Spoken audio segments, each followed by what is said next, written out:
당신이 영하 40도를 가리키는 하얀 사막인 북극권 한복판에 있다고 상상해 보십시오. 바람은 유리 칼날처럼 피부를 베어냅니다. 숨을 들이쉴 때마다 폐가 타는 것 같습니다. 얼어 죽을 위험이 매 순간 도사리는 이 지옥 같은 풍경 속에서 한 남자가 집을 짓습니다. 그리고 그는 무엇으로 그것을 지을까요? 눈으로 짓습니다. 얼어붙은 물로 짓습니다. 자신을 추위로 죽여야 할 바로 그 재료로 말입니다. 이것은 모든 논리에 도전하는 역설입니다. 얼음으로 만든 피난처가 어떻게 당신을 얼음으로부터 보호할 수 있을까요? 어떻게 그렇게 차가운 것이 당신을 따뜻하게 유지할 수 있을까요? 답은 마법도 아니고 근거 없는 생존 기술도 아닙니다. 그것은 물리학의 깊은 교훈이며 수천 년에 걸쳐 이누이트 민족이 발전시킨 공학의 걸작입니다. 오늘 우리는 이글루의 비밀을 발견할 것이며 이것을 보고 난 후에는 다시는 쌓인 눈을 예전처럼 보지 않게 될 것임을 약속합니다. 시작합시다. 단단한 얼음의 신화, 왜 눈은 보이는 것과 다른가? 가장 먼저 명확히 해야 할 것은 매우 흔한 오류입니다. 이글루는 단단한 얼음으로 만들어지지 않습니다. 만약 빙산처럼 투명한 얼음 덩어리로 집을 지으려 한다면 당신은 얼어 죽을 것입니다. 단단한 얼음은 최악의 단열재입니다. 그것은 금속만큼이나 열을 잘 전달합니다. 거대한 얼음벽은 당신의 천을 흡수하여 몇 분 만에 외부로 전달하여 당신의 피난처를 외부보다 훨씬 더 효과적인 냉장고로 만들 것입니다. 이글루는 압축된 눈으로 만들어지며 그 차이는 결정적입니다. 우리가 도시에서 밟고 싸우기 위해 뭉치는 갓 내린 눈은 매혹적인 구성을 가지고 있습니다. 부피의 90%에서 95%가 갇힌 공기입니다. 그것들은 작은 공기 주머니로 가득 찬 스펀지 같은 네트워크를 형성하는 작은 얼음 결정입니다. 뜨거운 커피용 일회용 컵의 흰색 재료인 발포 폴리스티렌 컵을 생각해 보십시오. 끓는 액체를 들고 있을 때 폴리스티렌이 손가락을 태우지 않는 이유는 갇힌 공기 방울로 가득 차 있기 때문입니다. 공기는 열의 최악의 전도체입니다. 공기 분자들은 서로 떨어져 있어 열 에너지를 쉽게 전달하기 위해 충돌하지 않습니다. 깃털옷인 다운 재킷도 마찬가지입니다. 깃털은 당신의 천이 빠져나가는 것을 막는 공기층을 가둡니다. 눈도 정확히 똑같이 작동합니다. 그것은 천연 담요입니다. 이누이트가 다져진 눈 블록으로 이글루를 지을 때 그들은 냉장고를 세우는 것이 아니라 내부의 열을 가두는 거대한 보온병인 열 단열재를 짓는 것입니다. 인간 라디에이터, 당신이 난로입니다. 하지만 단열 그 자체로는 아무것도 드지 못합니다. 빈 보온병은 주변 온도와 같습니다. 의자에 던져진 담요는 열을 발생시키지 않습니다. 이글루에는 내부 에너지원이 필요합니다. 그리고 그 소스는 바로 당신입니다. 인체는 지속적인 라디에이터입니다. 우리는 신진대사의 산물로 열을 계속 방출합니다. 정상적인 상황에서 그 열은 우리가 알아차리지 못한 채 주변으로 솟아냅니다. 하지만 단열 눈벽이 있는 이글루 내부에서는 열이 빠져나갈 곳이 없습니다. 그것은 축적됩니다. 내부 온도가 서서히 올라가기 시작합니다. 수천 년 동안 이 기술을 완성해 온 이누이트는 추가적인 소스를 더했습니다. 물가에 기름을 태우는 조각된 돌로 만든 작은 등불인 쿨릭입니다. 우리의 기준으로는 소박한 그 불꽃이 여러 사람의 청과 결합하여 이글루 내부 온도를 놀라운 수준으로 높일 수 있었습니다. 북극 탐험가들의 연구와 증언은 이글루를 닫고 몇 사람이 안에 있으면 외부 온도가 영하 40도일 때 내부 온도가 영상 15도 또는 20도에 달할 수 있음을 확인해 줍니다. 화석 연료나 전기 없이 인간의 기지와 물리학 법칙만으로 50도 이상의 차이를 달성한 것입니다. 공기의 함정, 왜 추위는 가라앉고 열은 뜨는가? 여기서 이글루의 건축술은 정말로 영리해집니다. 왜냐하면 열을 가두는 것만으로는 충분하지 않기 때문입니다. 추위를 관리하는 것도 필요합니다. 그리고 추위는 밀도가 높은 기체처럼 가라앉는 경향이 있습니다. 오래된 가로형 냉동고를 열어본 적이 있다면 머리를 넣었을 때 차가운 공기가 얼굴을 때리는 것을 느꼈을 것입니다. 차가운 공기는 뜨거운 공기보다 밀도가 높아서 낮은 부분에 쌓입니다. 이글루에서 이것은 치명적인 문제가 될 수 있습니다. 차가운 공기가 사람들이 자는 구역에 쌓인다면 안에 있음에도 불구하고 결국 얼어붙게 될 것입니다. 이누이트는 지능적인 설계로 이 문제를 해결했습니다. 이글루의 입구는 지면과 수평이 아니라 내부 바닥 높이보다 낮게 파낸 터널로 구성됩니다. 그것은 거주 구역보다 낮은 입구의 작은 지하실이자 접근 구멍과 같습니다. 이 설계에서 어떤 일이 일어날까요?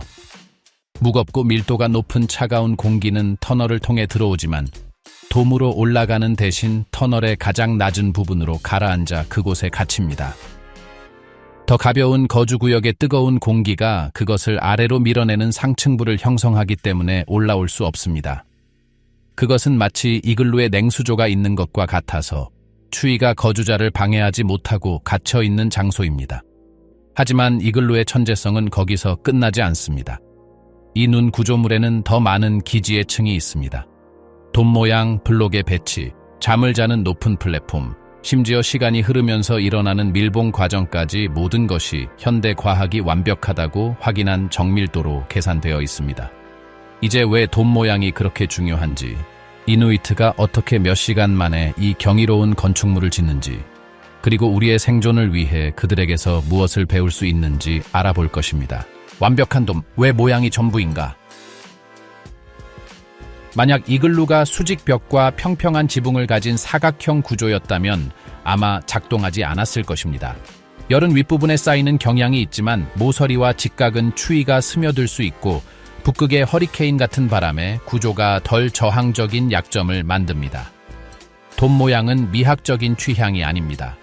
그것은 거의 완벽한 기하학적 해결책입니다. 돔은 무게를 균등하게 분산시킵니다. 나선형으로 배치된 눈블록들은 압축력에 의해 서로를 지탱합니다. 그것들은 모르타르나 시멘트가 필요하지 않습니다. 기울기만 적절하다면 중력 자체가 그것들을 제자리에 유지시킵니다. 또한 구형은 내부 부피 대비 외부 표면적을 최소화합니다. 표면적이 적다는 것은 열이 빠져나갈 수 있는 면적이 적다는 것을 의미합니다. 보온병이 원통형이고 추운 기후의 동물들이 더 둥근 경향이 있는 것과 같은 이유입니다. 열을 보존하기 위해 구형은 가장 효율적입니다. 그리고 추가적인 세부 사항이 있습니다. 돔의 곡률은 상승하는 뜨거운 공기가 중앙으로 부드럽게 이동한 다음 측면을 따라 약간 하강하게 하여 사각형 방보다 열을 더 고르게 분산시키는 자연 순환을 만듭니다. 그것은 가장 순수한 상태의 자연 대류입니다. 높은 플랫폼, 특권적인 열구역에서 잠자기. 이누이트는 이글루 바닥에서 자지 않습니다. 그들은 가죽과 담요를 놓는 다져진 눈으로 만든 작은 무대인 높은 플랫폼을 짓습니다. 이 플랫폼은 바닥 높이가 아니라 약 30 또는 40cm 위에 있습니다. 왜 높이에 집착할까요? 열 성층화 때문입니다. 앞서 말했듯이 뜨거운 공기는 상승합니다. 이글루의 가장 따뜻한 구역은 돔의 꼭대기 부분인데 그곳은 중력이 사람들을 천장에 붙여놓지 않기 때문에 도달할 수 없습니다.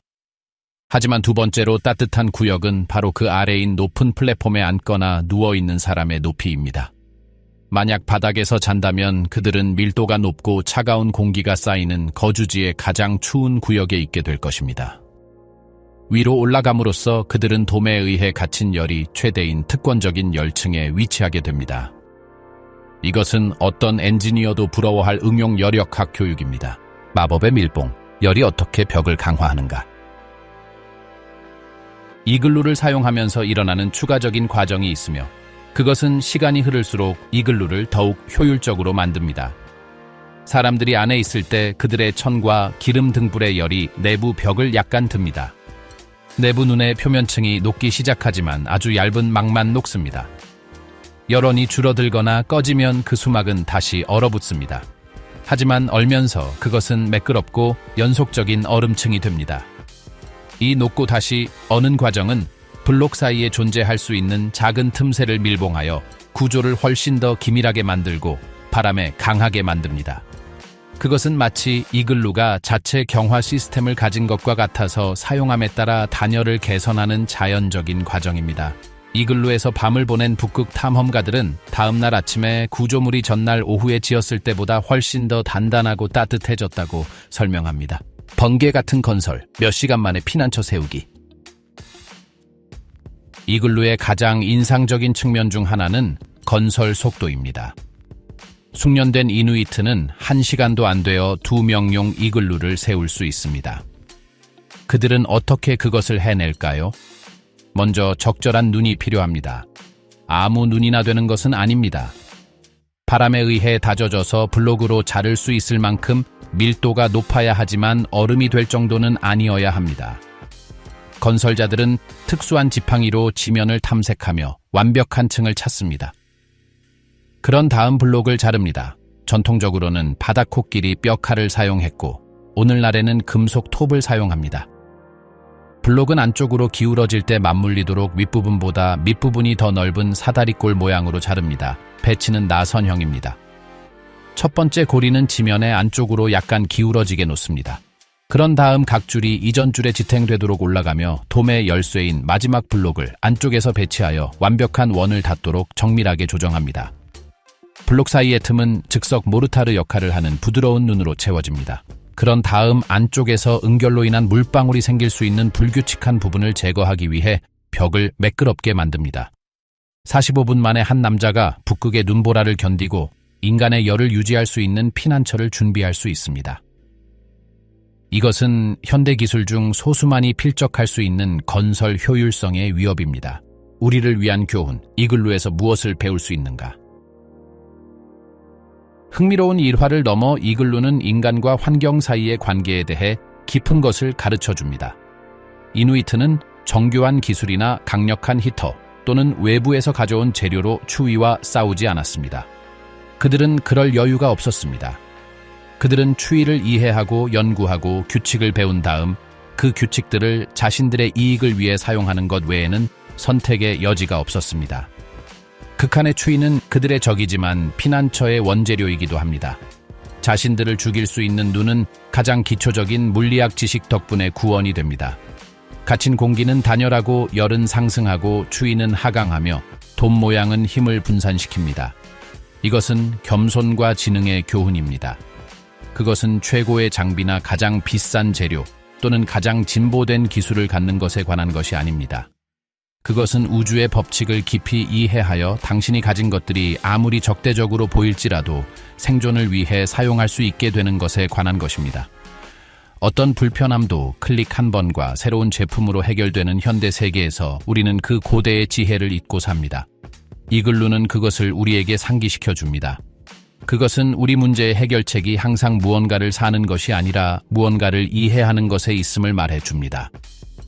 그러니 다음에 영화에서나 사진에서 또는 집 창밖으로 눈을 볼 때 이글루를 기억하십시오. 겨울과 동결의 화신처럼 보이는 그 하얗고 차가운 눈송이들이 사용하는 법만 안다면 따뜻한 피난처가 될 수 있음을 기억하십시오. 갇힌 공기의 단열과 추위를 멈추는 미세한 주머니들을 기억하십시오. 당신이 항상 가지고 다니는 무료 라디에이터인 당신 자신의 천을 기억하십시오. 뜨거운 공기는 상승하고 추위는 가라앉는다는 것과 높은 플랫폼이 따뜻하게 자는 것과 얼어붙어 깨어나는 것의 차이가 될 수 있음을 기억하십시오. 그리고 추위에도 불구하고가 아니라 추위에 대한 이해 덕분에 수천 년 동안 지구상에서 가장 살기 힘든 곳에 거주해온 이누이트들을 기억하십시오. 그들은 가장 치명적인 적을 최고의 아군으로 바꿨습니다. 그리고 그들은 눈과 얼음, 그리고 우리 모두에게 영감을 주어야 할 지능으로 그것을 해냈습니다. 이글루는 단지 눈으로 만든 집이 아닙니다. 그것은 인간의 적응 능력에 대한 기념비이며 극한의 장소에서도 잘 이해된 물리학이 우리의 생명을 구할 수 있다는 증거입니다.